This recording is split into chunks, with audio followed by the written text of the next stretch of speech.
Exortações bíblicas sobre o chamado missionário, 2 Coríntios 2, 14 ao 3, 4, diz assim a palavra do nosso Deus.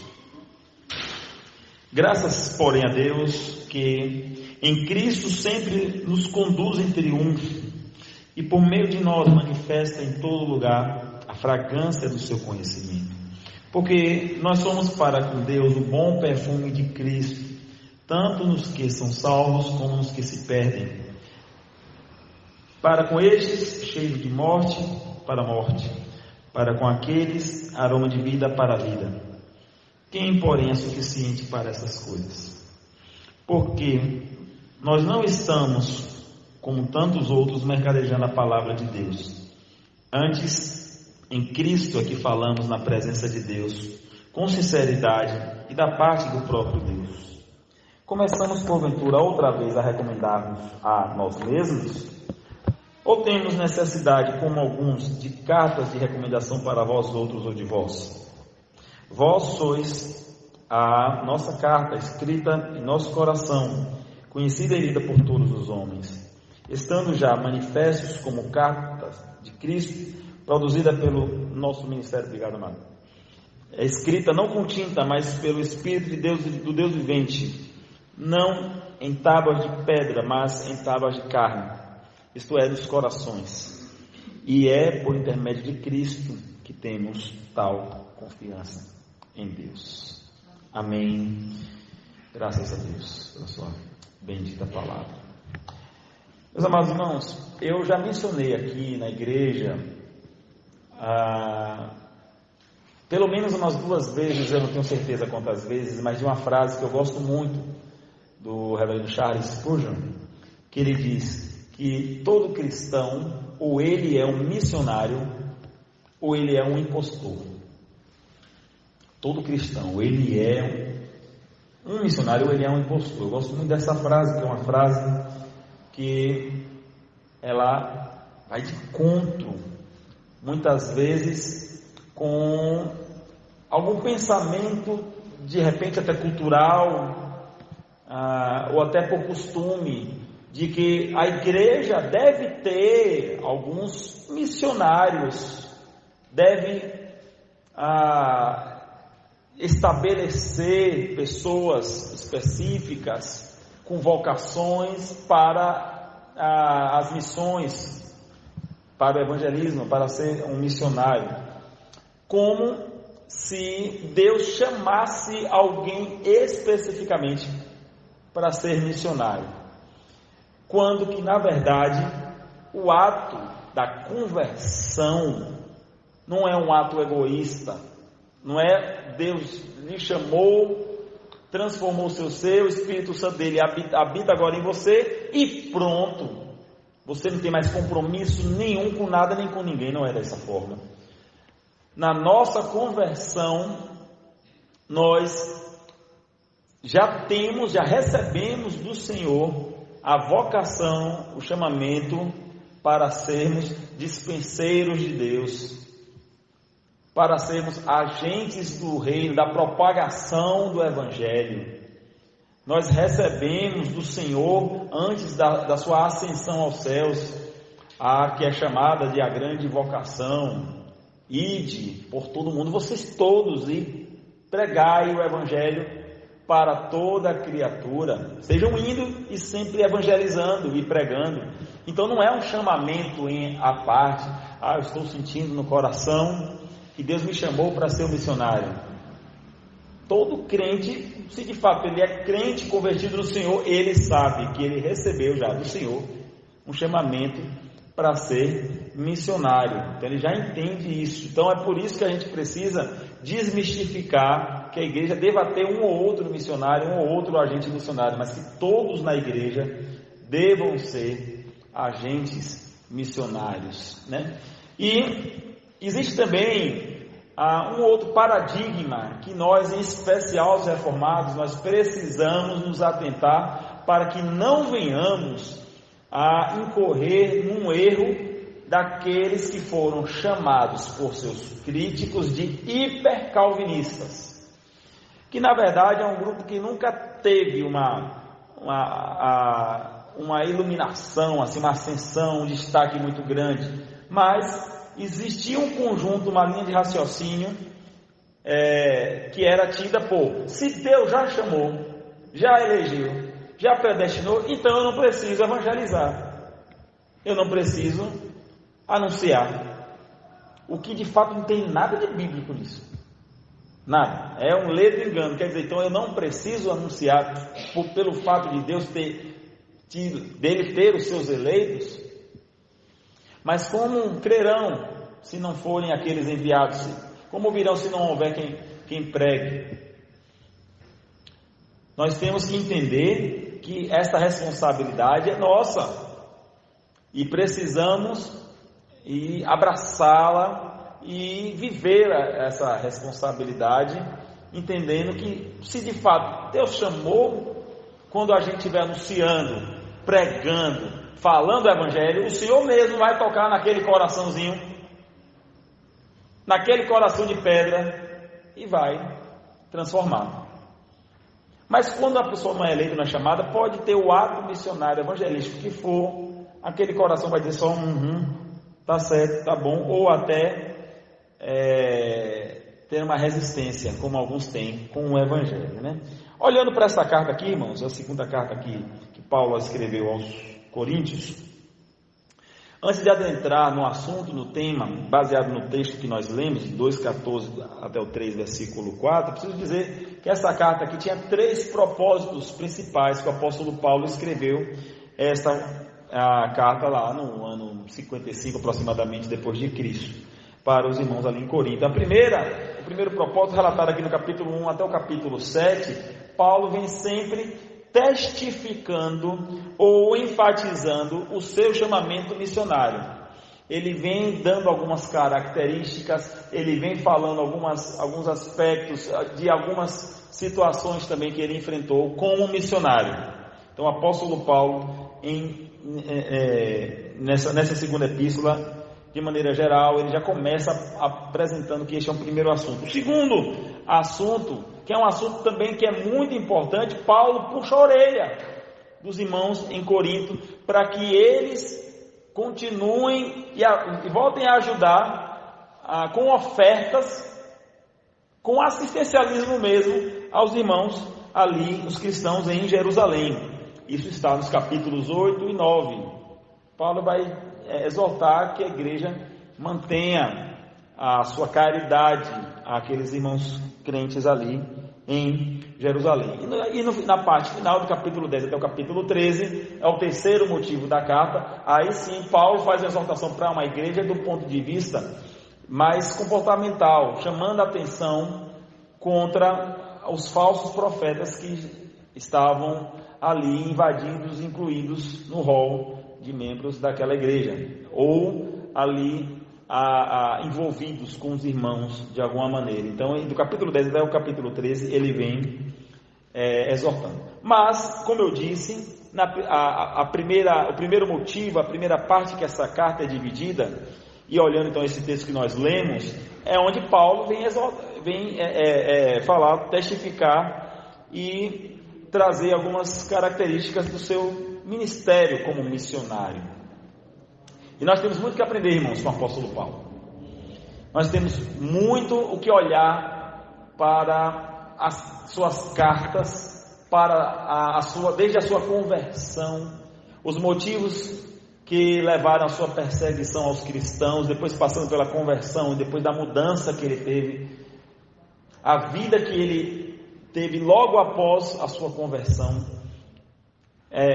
De repente possa ser um assunto para um outro aspecto, mas você vê que o apóstolo Paulo, logo de início, logo após a sua conversão, ele já saiu aí pelos 4 cantos do mundo anunciando a Jesus.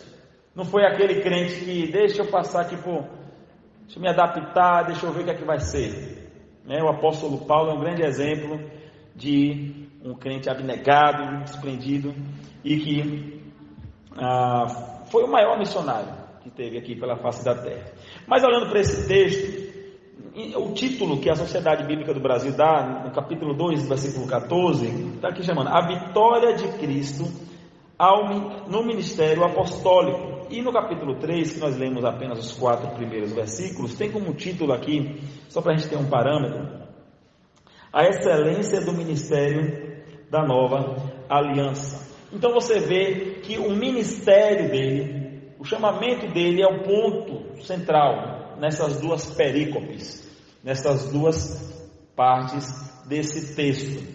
E olhando aqui para estes 2 pedaços, temos 3 ensinos, exortações, advertências que ele ensina aqui nestes versículos, que nós devemos também aprender como crentes que somos e como também missionários que devemos ser. A primeira exortação, olhando aqui para o capítulo de número 2, versículo 14, o apóstolo Paulo, ele exorta que todo cristão não deve negligenciar o seu chamado missionário.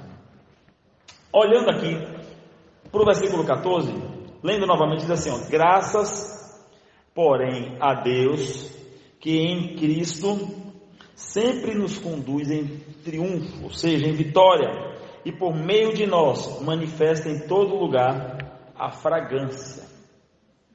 O que é fragrância? O perfume.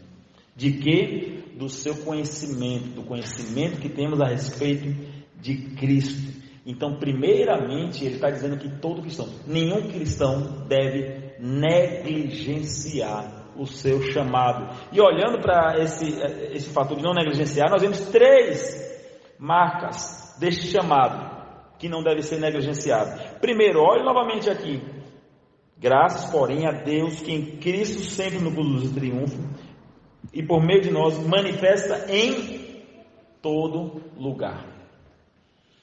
Então, dentro desse primeiro ponto, eu quero destacar que, além de que a gente não deve negligenciar o nosso chamado missionário, nós devemos ser missionários em absolutamente todo lugar.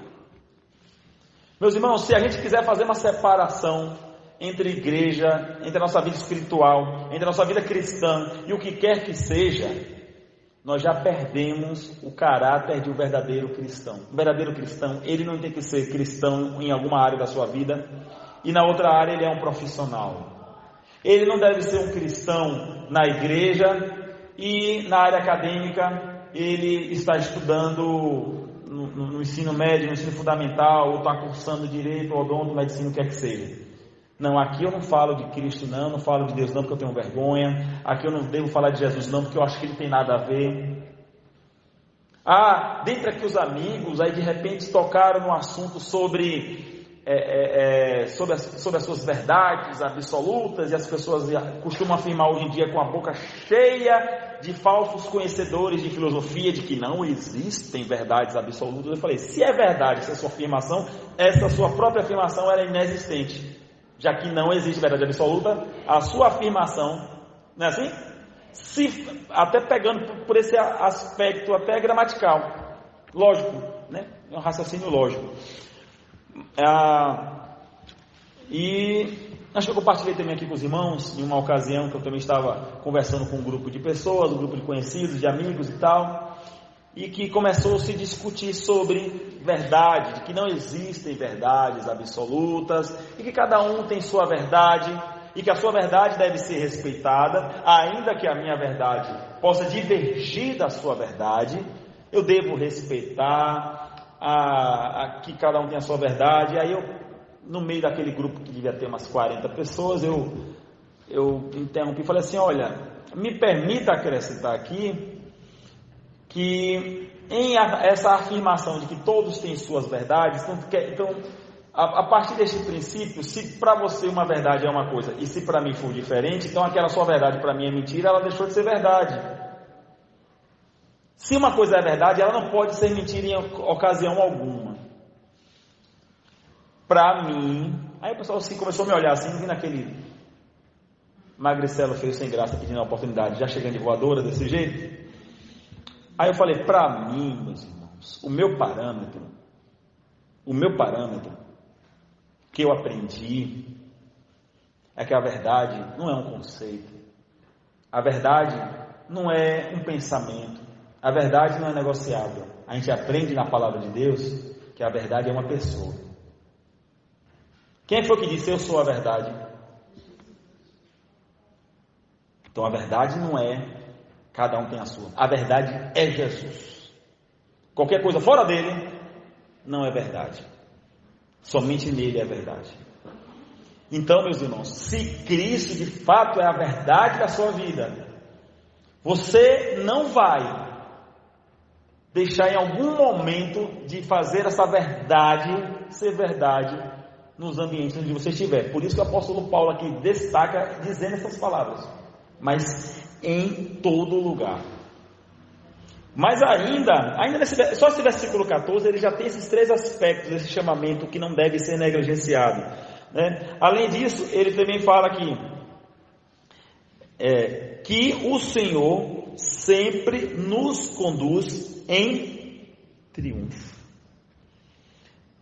Então, olhando para essa afirmação aqui que o apóstolo está fazendo aqui, né? Capítulo 2, verso 14, eu acho que a igreja deveria se sentir ainda mais encorajada para o seu ser missionário, já sabendo que se nós estivermos em Cristo, que ele também diz aos romanos, que nele nós somos muito mais do que vencedores, e aqui ele está garantindo, andando nele, vivendo nele, por causa dele, ele sempre nos conduzirá em triunfo, ou seja, em vitória.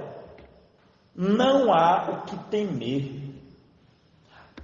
Eu admito que possa causar um certo espanto chegar uma pessoa. Se eu fosse dizer hoje, no mundo tem alguns ambientes que se você abrir a boca e falar do evangelho, você corre risco de vida. No mundo. Você chega nos países mais orientais, países que a fé cristã é quase que inexistente, que o trabalho missionário lá é uma perseguição é mais acentuada. Uma pessoa carregar a Bíblia debaixo dos braços pode significar a perda da sua vida. Outros países, uma prisão. Outros países, uma pena de morte. No Brasil, você dizer que é crente, o lugar de maior perseguição é em universidade pública. Você quer ser mesmo provado? Não, eu vou botar aqui, vou fazer uma experiência aqui para provar que eu sou crente mesmo. Vou chegar no meio da faculdade, por dizer, eu sou cristão. Meu amigo, minha amiga, se você se corajoso todo dia, você é crente mesmo. Porque é o pior ambiente hoje aqui no Brasil, já que não há oficialmente de papel uma perseguição religiosa. O Estado é laico, tal, aquela conversa enfiada. O Estado é laico, mas pode-se criticar o cristianismo, mas não pode criticar nenhuma outra. O Estado é laico, pode-se citar todos os pensamentos e vertentes religiosas, menos a cristã, porque não, o Estado é laico, né? Então, de papel, não vamos fazer de conta que não, né? O Estado é laico mesmo. E aí você chega em instituição de nível superior, em especial universidade pública, e diz assim, eu sou cristão. Eu vi um jovem, eu não sei, deve ter seus 20 e poucos anos, na internet, no Instagram, ele falando isso, e dando uma entrevista lá, e falando sobre a sua visão, das ideologias que estão circulando no Brasil, qual é a sua visão ideológica, que é baseada nas escrituras, que ele se baseia na Bíblia. E aí o entrevistador pergunta, mas você é casado? Não. Mas você está namorando? Tô. Mas você e sua namorada? O cara deu um entender que aconteceria alguma coisa, que ele disse, não. Como assim? Pronto, aí os perguntadores todos ficaram, como que em pleno século 21, 22 ou 23 ou 24, qualquer que seja o tempo, principalmente nos tempos mais de hoje, né? Pode haver na pessoa que possa chegar em público numa mídia social e dizer, na maior tranquilidade, o Senhor me chamou para me reservar com a minha namorada até o casamento. Hoje é motivo de linchamento. Hoje é motivo de perseguição. Você abre a boca e diz assim, eu confio na palavra de Deus, para um professor universitário, eu não vou dizer que 100%, mas eu vou dizer que 99,9%. Ele vai ver você com outros olhos no sentido negativo e vai lhe perseguir o tanto que ele puder.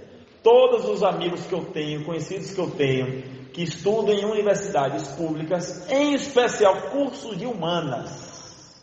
Eu faço ciências sociais na USP. Senhor, tem misericórdia dessa pessoa e conserva. Algum curso da área de humanas em universidade pública, essa pessoa vai ser linchada, vai ser perseguida. Todos que eu conheci dizem que sofrem ou sofreram perseguição na universidade até a sua formatura. Às vezes até tendo que ser forçado a sair da faculdade porque não conseguia avançar, porque havia um bloqueio. Quando ia para a coordenação, todos concordavam com o pensamento do professor. Quando ia para a direção, todos concordavam com o pensamento do professor. Mas peraí, eu tenho um colega de sala que é budista, ele pode dizer que é budista, não tem nenhum problema. Eu tenho um colega de sala que diz que é espírita, ele diz que é espírita, todo mundo aplaude. Eu tenho um colega de sala que é católico, todo mundo aplaude. Todo mundo pode ser tudo, eu não posso dizer que eu sou cristão. Hoje em dia, você não pode. Mas, como cristão, você deve.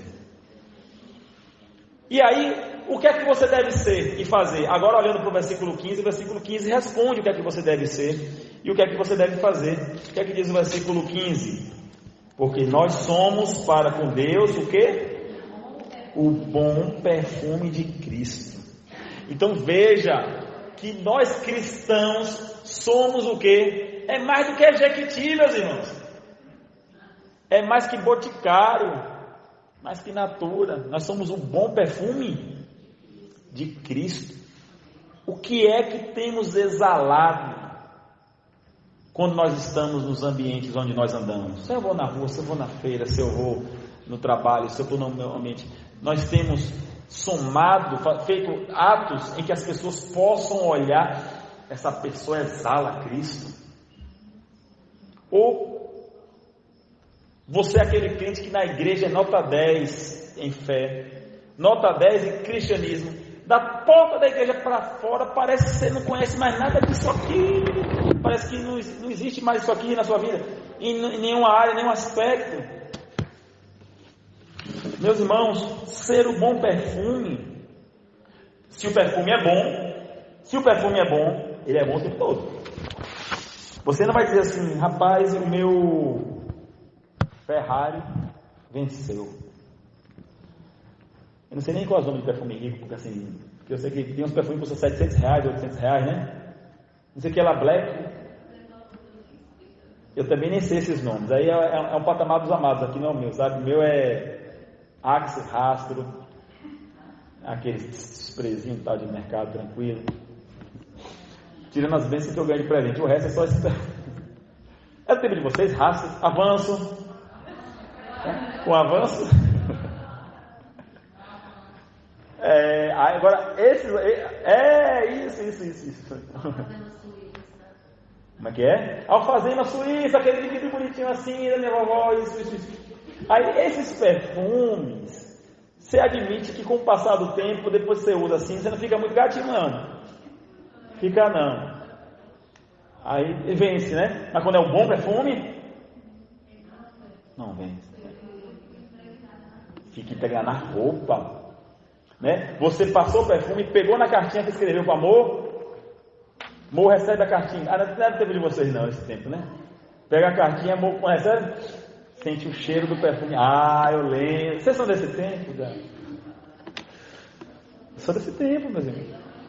Exalar Cristo tem que trazer essa memória, essa lembrança, esse bom pensamento, este pensamento positivo de uma pessoa que não seja cristã, se sentir tão contagiada pela sua presença, pela sua fala, pelas suas atitudes, que a pessoa queira estar sempre perto de você.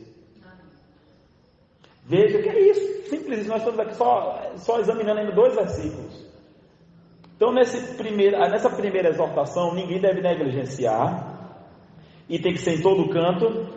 Cristo nos levará à vitória e devemos, além de não negligenciar, ser o bom perfume. Segunda grande exortação, já aqui no capítulo 3, olhando para os versos do 1 a 3, o apóstolo Paulo vem trazer aqui que o cristão, ele vem exortando que o cristão deve ter uma autoidentidade missionária integral, total. Eu vou explicar o que é o que o cristão deve ter uma autoidentidade missionária integral.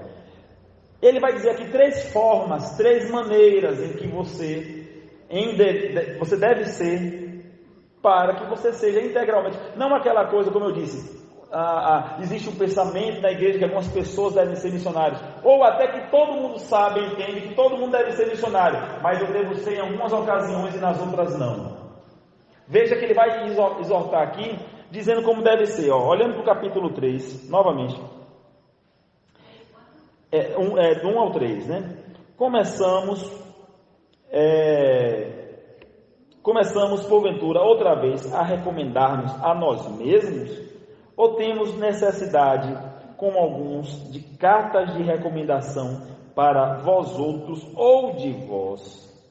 Vós sois a nossa carta escrita em nosso coração, conhecida e lida por todos os homens, estando já manifesto como carta de Cristo, produzida pelo nosso ministério, escrita não com tinta, mas pelo Espírito do Deus vivente, não em tábuas de pedra, mas em tábuas de carne, isto é, nos corações. Eu vou trazer para os irmãos, pegando aqui, porque Paulo ele tem uma linha de raciocínio que para chegar a um assunto, ele, às vezes ele vem esmiuçando de antes, né? Fazendo aqui não vou dizer que seja um resumo, mas um apanhado do que ele está querendo dizer aqui. O primeiro versículo, ele já está questionando: será mesmo que vocês como crentes precisam que outras pessoas recomendem vocês como crentes, porque vocês mesmos não se garantem como crentes? Certo. Deixa eu ver aqui. É aquele outro lá. Então assim, ó o versículo 1. Começamos porventura outra vez a recomendarmos a nós mesmos. A gente vai começar agora esse negócio de eu dizer: olha, eu garanto que fulano é crente. Quer dizer, a pessoa mesmo, em eu convivendo com ela, não basta para eu saber que ela é crente, eu preciso que outra pessoa me diga, porque caso contrário, se uma outra pessoa não testificar, eu não posso botar a mão no fogo por essa pessoa. É assim que deve ser? E aí ele vem avançando ainda: ou temos necessidade, como alguns, de cartas de recomendação para vós outros, ou a respeito de vós? Será que nós temos necessidade de receber uma carta de recomendação, já que o seu testemunho não está assim como crente? E aí, o verso 2, ele vai dizer: vocês são a nossa carta, inscrita em nosso coração, conhecida e lida por todos os homens. E aí, no verso 3, estando já manifestos como carta de Cristo, produzida pelo nosso ministério, escrita não com tinta, mas pelo Espírito do Deus vivente, não em tábuas de pedra, mas em tábuas de carne, isto é, nos nossos próprios corações. Ele vem primeiro, então, dizer aqui duas esferas geográficas. A primeira é a interna, que todos nós cristãos devemos ser completamente, internamente, em nossos corações, ter toda não as tábuas da lei, mas toda a lei do Senhor, o Espírito do Senhor gravados no nosso coração, não em tábuas de lei, mas em tábuas de carne. Meus irmãos, é importante nós entendermos que o primeiro testemunho que devemos ter é o interno. Devemos ter e ser plenamente convictos de que somos dispenseiros de Deus, de que somos de fato fiéis a esse chamado. Peço que algum irmão possa abrir a Bíblia aí, 1 Coríntios também, capítulo 4, verso 2, e fazer a leitura em voz altível, enquanto eu bebo aqui uma água abençoada. 4:2.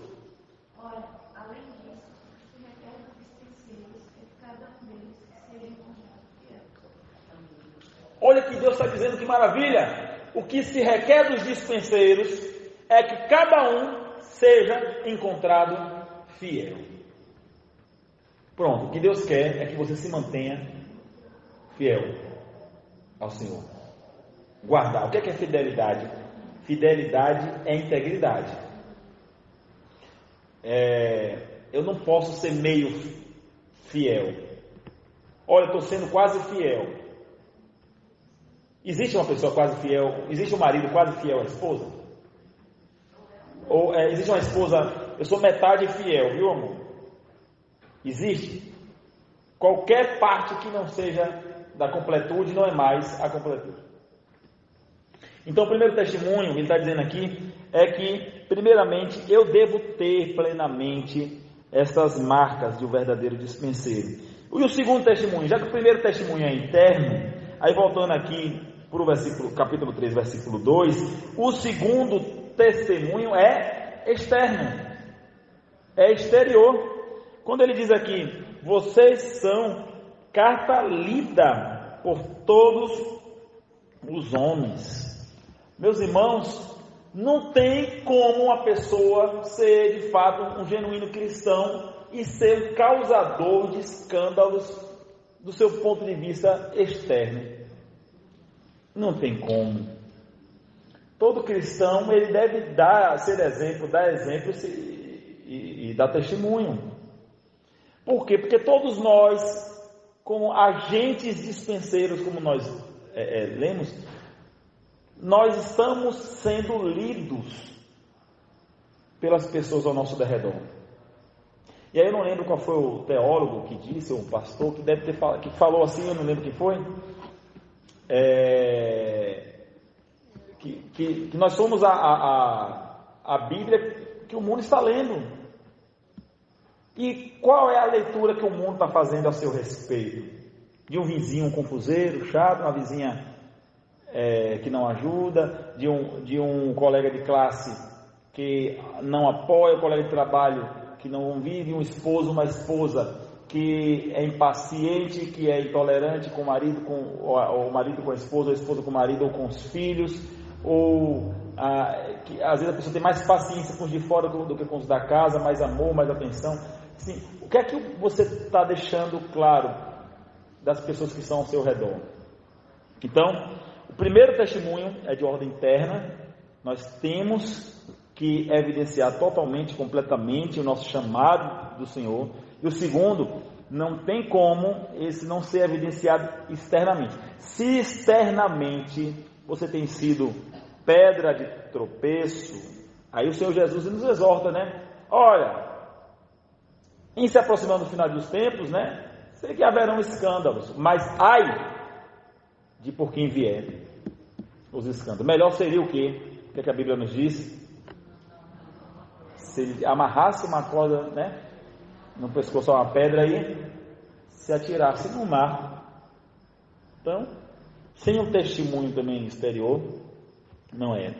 E uma terceira forma de demonstrar a nossa completude, além de evidenciar o chamado interno e o externo, e aqui nós estamos caminhando para o final, é no versículo 3, quando ele fala aqui que o crente deve manifestar a pessoa de Cristo. É simples, aqui o versículo 3. Estando já manifestos como carta de Cristo. Meus irmãos, quando algumas pessoas criticam a igreja, eu gosto de ouvir a opinião contrária. Eu não sou aquela pessoa que é só a minha opinião que está certa. Eu não vou nunca nem ouvir o que estão dizendo os crentes. Não, eu vou ouvir. E vou ver até que ponto as pessoas que criticam os crentes, que criticam os pastores, que criticam os evangélicos, até que ponto aquela crítica tem razão. 50% você vai ver que a crítica é fundamentada em você não pode dizer que só tem um Deus, você não pode dizer que tem só um Salvador. Eu descarto isso aí. Porque isso aí é a opinião da pessoa, a minha é a palavra, para mim tem só um Deus, tem só um Salvador, tem só um caminho. Porque você é muito fundamentalista, conservador, eu sou. Você é muito sou. E pronto, com mau prazer, não estou um pouco me importando. Sou mesmo, e daí? Vai bater? Vai matar? Mas 50% das críticas que eu ouço também, é o que eu vejo em alguma rede social, a respeito da igreja, as pessoas têm razão. De que o crente que é crente na igreja, mas a vida lá fora é crente, é o crente Raimundo? Pé na igreja, pé no mundo. Enquanto que houver essa dicotomia, né, que isso não for tudo, a igreja vai continuar estática, parada, morta. A gente entende que a igreja é um organismo vivo, não é a igreja não é um organismo vivo. Qual é o organismo vivo que não cresce? Algum organismo que estiver adoecido. Uma planta que não cresce, ela está doente. Aí vem Rosália, vai botar o adubo certinho, né, tal, para poder pegar um animalzinho, cachorrinho, tal, se dá um remédio. Se não está crescendo, tem uma coisa errada. Todo organismo vivo nasce, cresce, reproduz, envelhece e morre. A igreja do organismo vivo, ela tem que querer crescer. Está crescendo? Aí vocês reflitam. E se não está crescendo, por quê? Adoecido. E a culpa é o quê? Do mau testemunho.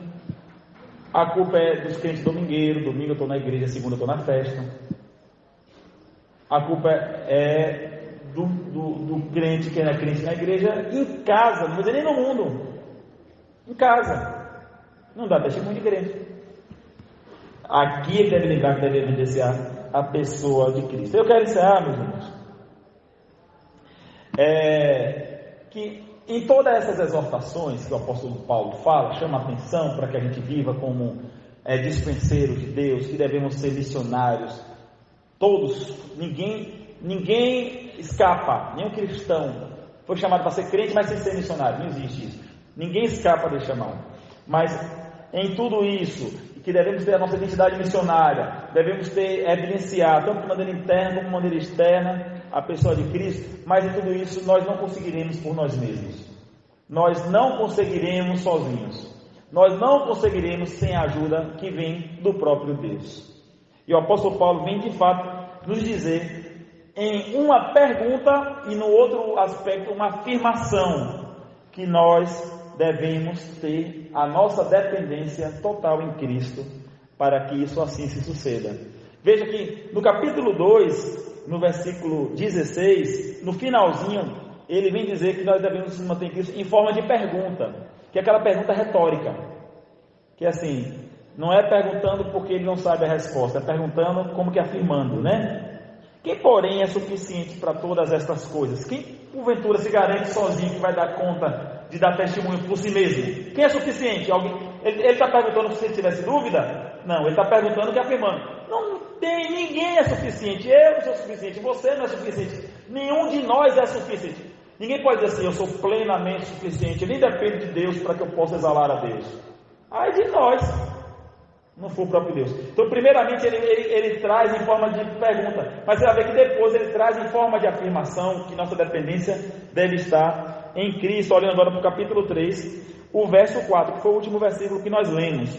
E é por intermédio de Cristo que temos total confiança em Deus.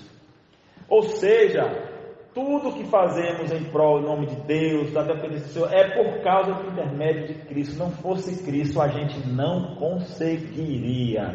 Meu irmão, a coisa apertar para você, grite por Cristo. A coisa está difícil, clame por Cristo. A coisa está doendo, ore a Cristo. Nós não somos suficientes em nada, em aspecto algum. Aqui nós estamos falando, abordando sobre esse caráter missiológico, mas isso serve para todas as esferas do cristão. Nenhum de nós é autossuficiente em área alguma, porque em tudo em que nós vivemos, nós dependemos totalmente de Cristo. Tem uma música de Cassiane, eu gosto dessa música. Então louve, está chorando, louve. Está sofrendo, louve. Como é que é? Está sofrendo, louve. Louve. Não importa, louve, seu louvor invade os céus. É a música bem animada, bem poder, eu gosto dela. Deus vai na frente, abrindo o caminho. Deus não rejeita a oração. Isso. Nunca viram um justo sem resposta. É bíblico isso, né? Nem permanecer o tempo todo no sofrimento, né? Então basta somente esperar, como diz a Cassiane, né? Pois, meus irmãos, o que Paulo está querendo dizer, e aqui eu fecho, eu marquei até o tempozinho aqui para não passar do nosso horário, estou há 38 minutos falando, é que o tema central de todo o nosso ato evangelístico, é o mesmo tema central de toda a área de nossas vidas. É o mesmo tema central de todo aspecto de todo crente, que é Cristo. Meus irmãos, os irmãos sabem que toda a Escritura, o tema é Cristo. Toda a palavra, porque o Romanos 11, capítulo 11, do verso 33 ao 36, vai dizer que por causa dele, por meio dele, para ele, são todas as coisas existem, coexistem, são ou não são, ou deixam de ser, por causa da pessoa de Jesus Cristo. E Paulo está dizendo aqui exatamente isso, que ele é o centro de todo o nosso ato missiológico, missionário ou evangelístico. Nós vamos fazer um ato missionário agora, né, dia 27 de São Tomé. Nós não confiamos em nossas próprias forças. Nós não confiamos que teremos sucesso, seremos bem-sucedidos, porque nós estamos nos organizando. Esse trabalho não vai ser uma bênção, porque graças a nós que conseguimos nos articular em sociedades internas para poder separar direitinho quais são as atribuições de cada um, e aí conseguimos fazer uma coisa bem organizada, por isso Deus vai operar. Não é por nada disso. Nós apenas somos usados, somos vasos dispenseiros nas mãos do Senhor, nas mãos do grande oleiro, que para a sua própria glória nós dependemos dele, para que ele haja e faça o mover lá em São Tomé, e a gente possa ver frutos e verá para a honra e glória de Jesus esse trabalho que vai acontecer lá. Eu creio que veremos aquela congregação, lembra, presbítero Roberto Oliveira, como a gente conversou naquela última ocasião que nós estivemos lá, na congregação, de a gente precisar passar aquele ponto para frente e alugar outro ou comprar um outro, porque ele vai dar conta de gente. Por que a gente não pode crer nisso? Por que só assembleanos e batistas podem encher tempo? E os presbiterianos? Nós cremos no Senhor Salvador, somente em Cristo, solos Cristo. Ele é o centro de tudo, nós dependemos tudo dele. Meus irmãos, o apóstolo Paulo, ele é o maior exemplo de que a dependência dele era totalmente de Cristo. Aqui mesmo, na segunda carta aos Coríntios, no capítulo 1, do verso 3 ao 11, ele vai falar só de uma coisa: eu dependi de Cristo. No capítulo 4, do verso 7 ao 18, ele vai dizer só uma coisa: e eu dependi de Cristo. No capítulo 10, do versículo 13 ao 18, ele só vai dizer uma coisa: eu dependi de Cristo. E no capítulo 12, do versículo 7 ao versículo 10, ele vai dizer só uma coisa: e eu dependi de Cristo. E eu continuo dependendo de Cristo. E só tua graça me basta. Tudo que eu consegui, tudo que eu sou, tudo que eu fiz, tudo foi por intermédio de Cristo. A ele pois a glória, a honra eternamente. Amém? Meus irmãos, é um privilégio sermos instrumentos de Deus. Deus vai fazer a obra. E que queira nós sejamos os privilegiados em que Ele use como instrumento dele para o avanço missionário do reino dele aqui na terra. Eu quero ser usado. Mentalize isso, queira também isso para a sua vida. Não queira ser um espectador. Não queira estar às margens assistindo, mas caia no rio.